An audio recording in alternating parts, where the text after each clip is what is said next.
Hello दोस्तों, good morning. आपका स्वागत है गोल्डन फ्यूचर प्लेटफॉर्म में। आज 21 जून 2022 है और मैं आप लोग के लिए 10 इंपॉर्टेंट करंट अफेयर का क्वेश्चन लेके आई हूँ जो आपके आने वाले एग्जाम के लिए बहुत ही ज़्यादा इंपॉर्टेंट रहेगा। अगर आप लोग मेरे चैनल पर नया हो तो चैनल को सब्सक्राइब कर लेना और बेल आइकन दबाना मत भूलना, जिससे कि आप लोग को मेरे आने वाले करंट अफेयर वीडियोज़ के नोटिफिकेशन मिल जाए और आपका एक भी इंपॉर्टेंट क्वेश्चन मिस ना होने पाए। आज का हमारा पहला क्वेश्चन है, हाल ही में विश्व शरणार्थी दिवस यानी वर्ल्ड रिफ्यूजी डे कब मनाया गया है? इसका सही आंसर है ऑप्शन सी 20 जून। 20 जून को विश्व शरणार्थी दिवस मनाया गया है। इंपॉर्टेंट पॉइंट से देख लेते हैं हम लोग। दुनिया भर में शरणार्थियों के साहस और शक्ति को सम्मानित करने के लिए हर साल 20 जून को विश्व शरणार्थी दिवस मनाया जाता है। विश्व शरणार्थी दिवस का इतिहास क्या है ये भी जान लेते हैं। विश्व शरणार्थी दिवस पहली बार 20 जून 2001 को 1951 शरणार्थी सम्मेलन की 50वीं वर्षगांठ पर मनाया गया था। संयुक्त राष्ट्र महासभा ने दिसंबर 2000 में आधिकारिक तौर पर 20 जून को विश्व शरणार्थी दिवस के रूप में नामित किया। इसका थीम है, इस साल का थीम है who ever what ever when ever.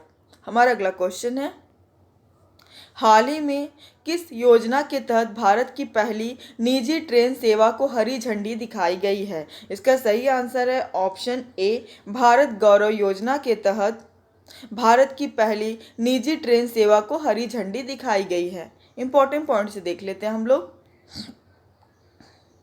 भारतीय रेलवे की भारत गौरव योजना के तहत एक निजी ऑपरेटर द्वारा कोयंबटूर और शिरडी के बीच संचालित होने वाली पहली ट्रेन को हरी झंडी दिखाकर रवाना किया गया।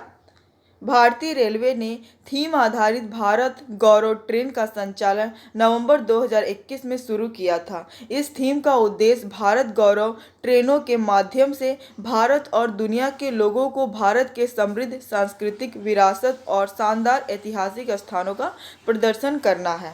अब भारतीय रेलवे कर रहा है तो इसके बारे में जान लेते हैं। इसका स्थापना हुआ है 8 मई 1845 को। मुख्यालय है नई दिल्ली में। रेल मंत्री हैं अश्विनी वैष्णव। चेयरमैन और सीईओ है VK Tripathi, Vinay Kumar Tripathi.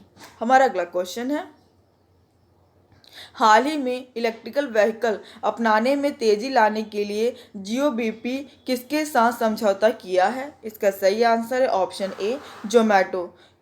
Electrical vehicle अपनाने में तेजी लाने के लिए जीओबीपी ने जोमैटो के साथ समझौता किया है। इंपॉर्टेंट पॉइंट से देख लेते हैं हम लोग। जोमैटो और जीओबीपी ने जोमैटो की प्रतिबद्धता का समर्थन करने के लिए 2030 तक क्लाइमेट ग्रुप की 100% ईवी फ्लीट की EV100 पहल का समर्थन करने के लिए समझौता किया है। गठबंधन तेजी से बढ़ते भारतीय वितरण और परिवहन खंड में ईवी अपनाने में तेजी लाने के लिए तैयार है। अब जोमैटो कर रहा है तो जोमैटो के साथ जान लेते हैं जोमैटो के बारे में। इसका स्थापना हुआ जुलाई 2008 में। मुख्यालय है गुरुग्राम हरियाणा में। मुख्य कार्यकारी अधिकारी यानी सीईओ हैं दीपिंदर गोयल। हमारा अगला क्वेश्चन है,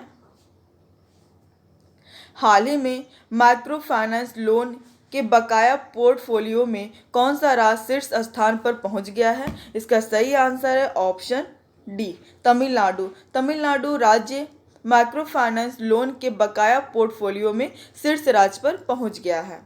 इंपॉर्टेंट पॉइंट से देख लेते हैं।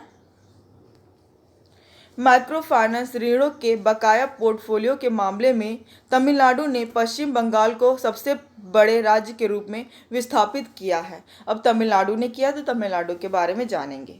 राजधानी है चेन्नई। मुख्यमंत्री MK स्टालिन। राज्यपाल है RN रवि। हमारा अगला क्वेश्चन है,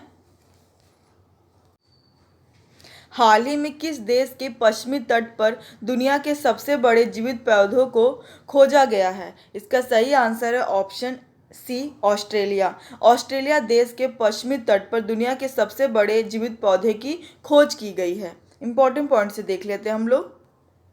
पश्चिमी ऑस्ट्रेलिया के तट से दूर उथले पानी में दुनिया के सबसे बड़े जीवित पौधे की खोज की गई है। विशाल समुद्री घास एक समुद्री फूल वाला पौधा जिसे पॉसिडोनिया ऑस्ट्रेलिया के नाम से जाना जाता है। आप लोग को याद रखना क्या नाम है, पॉसिडोनिया ऑस्ट्रेलिया। सार्क बे में 112 मील यानी 180 किलोमीटर से अधिक तक फैला हुआ है, जो एक विश्व धरोहर स्थल के रूप में संरक्षित एक जंगल क्षेत्र है। अब ऑस्ट्रेलिया में पाया गया, तो ऑस्ट्रेलिया के बारे में हम लोग जानेंगे। प्रधानमंत्री एंथनी अल्बनीज, राजधानी है कैनबरा, मुद्रा है ऑस्ट्रेलियाई डॉलर। हमारा अगला क्वेश्चन है, हाल ही में किस देश ने स्वदेशी निर्मित नौसैनिक पोत फुजियान लॉन्च किया है? इसका सही आंसर है ऑप्शन बी, चीन। चीन देश ने स्वदेशी निर्मित नौसैनिक पोत फुजियान लॉन्च किया है। इंपॉर्टेंट पॉइंट से देख लेते हैं हम लोग। यह चीन का तीसरा एयरक्राफ्ट कैरियर है। यह चीन का अब तक का सबसे बड़ा और सबसे ज़्यादा ताकतवर एयरक्राफ्ट कैरियर है। इस कैरियर को चीन ने फुजियान नाम दिया है और इसे 17 जून को शंघाई शहर में लॉन्च किया गया है। चीनी एयरक्राफ्ट कैरियर की विस्थापन क्षमता है 85,000 टन से लेकर 1 लाख टन के बीच में है। यह करीब 300 मीटर लंबा और 78 मीटर चौड़ा है। अब चीन कर रहा है, तो चीन के बारे में जान लेते हैं। चीन की राजधानी है बीजिंग, करेंसी है रेनमिनमी और वहाँ के राष्ट्रपति हैं शी जिनपिंग। हमारा अगला क्वेश्चन है, हाल ही में Syed Modi international badminton tournament 2022 का खिताब किसने जीता है? इसका सही आंसर है ऑप्शन डी, पीवी सिंधु ने Syed Modi international badminton tournament 2022 का खिताब जीता है। इंपॉर्टेंट पॉइंट से देख लेते हैं। 2 बार की ओलंपिक पदक विजेता पीवी सिंधु ने Syed Modi international badminton tournament का खिताब जीत लिया है। पीवी सिंधु ने फाइनल में हमवतन मालविका बंसोद को 21-13 और 21-16 से हराकर यह खिताब अपने नाम किया है। हमारा अगला क्वेश्चन है, institute for economics and peace द्वारा जारी रिपोर्ट के अनुसार वैश्विक शांति सूचकांक 2022 में कौन सा देश शीर्ष स्थान पर रहा है? इसका सही आंसर है ऑप्शन ए, आइसलैंड। आइसलैंड वैश्विक शांति सूचकांक 2022 में शीर्ष स्थान पर रहा है। पहले स्थान पर तो न्यूजीलैंड है, पहले स्थान पर आइसलैंड है, दूसरे स्थान पर न्यूजीलैंड, तीसरे स्थान पर है आयरलैंड और 135वें स्थान पर है भारत, अपना देश भारत। इंपॉर्टेंट पॉइंट से देख लेते हैं हम लोग। अंतर्राष्ट्रीय think tank institute for economics and peace की एक रिपोर्ट के अनुसार 2022 ग्लोबल पीस इंडेक्स पर भारत 163 देशों में 3 स्थान ऊपर 135वें स्थान पर पहुंच गया है।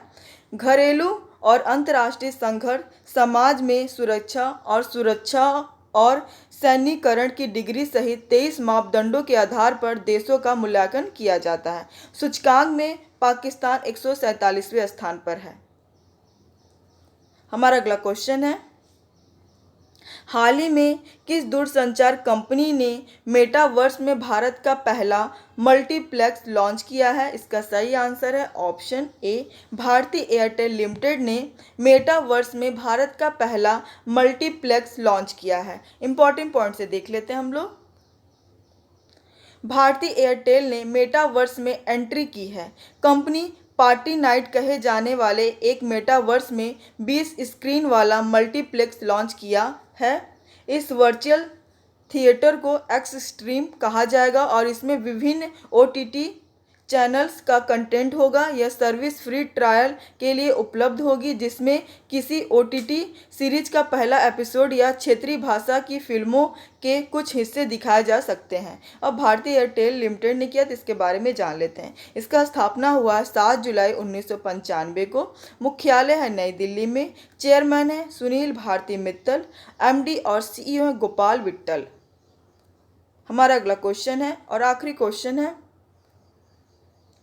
स्काई ट्रैक्स वर्ल्ड हवाई एयरपोर्ट अवार्ड 2022 में भारत और दक्षिण एशिया में सर्वश्रेष्ठ क्षेत्रीय हवाई अड्डे का पुरस्कार किसने जीता है? इसका सही आंसर है ऑप्शन सी, कैंपेगौड़ा अंतर्राष्ट्रीय हवाई अड्डा बेंगलुरु ने सर्वश्रेष्ठ क्षेत्रीय हवाई अड्डे का पुरस्कार जीता है।